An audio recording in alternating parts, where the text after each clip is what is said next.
ಇದು ಕೂಗೋದು ಕಿರ್ಚೋದು ನಾಳೆ ನೋಟಿಸ್ ಕೊಡ್ತೀನಲ್ಲ ಅವಾಗ ಅರ್ವಾಗುತ್ತೆ ನಿಮಗೆ. ಏನ್ ಪೊಲೀಸ್ ಎಲ್ಲ ಹೊಡೆಸ್ಕೊಂಡು ತಳ್ಳಿಸ್ಕೊಂಡು ಡ್ಯೂಟಿ ಮಾಡಿ ಅಂತ ಯಾವನು ಹೇಳಿಲ್ಲ. ಸಿಬ್ಬಂದಿಗಳು ಮಹಿಳಾ ಸಿಬ್ಬಂದಿಗಳು ಇರ್ತಾರಲ್ಲಿ. ನಿಮ್ಮ ಅಕ್ಕ ತಂಗಿಯರ ಮೈ ಮೇಲೆ ಯಾವನಾದ್ರೂ ಬಿದ್ದರೆ ಸುಮ್ಮನಿರ್ತೀರಾ?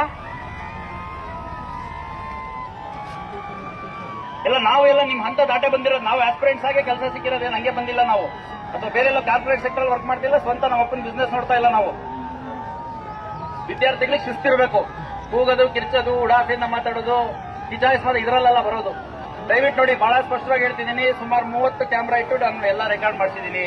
ಯಾರ್ಯಾರು ಪೊಲೀಸ್ ಜೊತೆ ಅನುಚಿತವಾಗಿ ವರ್ತನೆ ಮಾಡಿದಿರಿ, ತಳ್ಳಾಟ ಮಾಡಿದಿರಿ, ದಬ್ಬಿದಿರಿ, ಇದೆಲ್ಲ ರೆಕಾರ್ಡ್ ಆಗಿದೆ. ದಯವಿಟ್ಟು ಮುಂದಿನ ಕೇಸಸ್ ಸಂದರ್ಭದಲ್ಲಿ ಮತ್ತೆ ನಮ್ಮನ್ನು ಬ್ಲೇಮ್ ಮಾಡಬೇಡಿ. ದಯವಿಟ್ಟು ಎಲ್ಲ ಸ್ಪಷ್ಟವಾಗಿ ಹೇಳ್ತಿದ್ದೀನಿ, ಡಿಸ್ಪರ್ಸ್ ಮಾಡಿ. ಬ್ರದರ್, ನಿಮ್ ಗಾಡಿ ಖಾಲಿ ಮಾಡ್ತೀವಿ, ವಿಡಿಯೋ ರೆಕಾರ್ಡಿಂಗ್ ಮಾಡ್ಕೊಂಡಿದೀವಿ. ಅದರಿಂದ ಮತ್ತೆ ನಾಳೆ ಕೇಸಸ್ ಆದ್ರೂ ನಾವು ಜವಾಬ್ದಾರಲ್ಲ. ಬಹಳ ಸ್ಪಷ್ಟವಾಗಿ ಹೇಳ್ತಿದ್ದೀನಿ. ಎಲ್ಲ ನಮ್ಮ ಅಣ್ಣ ತಮ್ಮಂದ್ರೆ ತಂಗಿದ್ದೀನಿ. ಒಂದು ಒಳ್ಳೆ ಉದ್ದೇಶದಿಂದ ಹೇಳ್ತಿದ್ದೀನಿ, ಒಬ್ಬ ಅಣ್ಣನಾಗಿ ಹೇಳ್ತಿದ್ದೀನಿ. ಎಲ್ಲ ದಯವಿಟ್ಟು ನಿಮ್ಮ ಡಿಜಿ ಇದೆಯೋ, ಲೈಬ್ರರಿ ಇದೆಯೋ, ಎಲ್ಲಿಂದ ಹೋಗ್ರಿ. ಯಾವುದೋ ನ್ಯೂಸೆನ್ಸ್ ಆದಾಗ ಕೇಸಸ್ ಆದ್ರೆ ಮತ್ತೆ ನಿಮ್ಮ ಭವಿಷ್ಯ ಹಾಳಾಗುತ್ತೆ. ಪೊಲೀಸ್ ಇನ್ವೆಸ್ಟಿಗೇಷನ್ ಯಾರು ತಪ್ಪಿಸಕ್ಕಾಗಲ್ಲ, ಯಾರು ಮಾಡಬೇಡಿ ಅಂತ ಹೇಳಕ್ಕಾಗಲ್ಲ. ಸಾಕಷ್ಟು ನಾವು ಸಂಯಮದಿಂದ ನಡ್ಕೊಂಡಿದ್ದೀವಿ. 2,000 ಜನ ಸಿಬ್ಬಂದಿಗಳನ್ನ ನಿಯೋಜನೆ ಮಾಡಿದ್ದೀವಿ. ಇನ್ನು ದಯವಿಟ್ಟು ಮುಂದುವರಿಸಬೇಡ್ರಿ. ದಯವಿಟ್ಟು ಡಿಸ್ಪರ್ಸ್ ಆಗಿಲ್ಲ.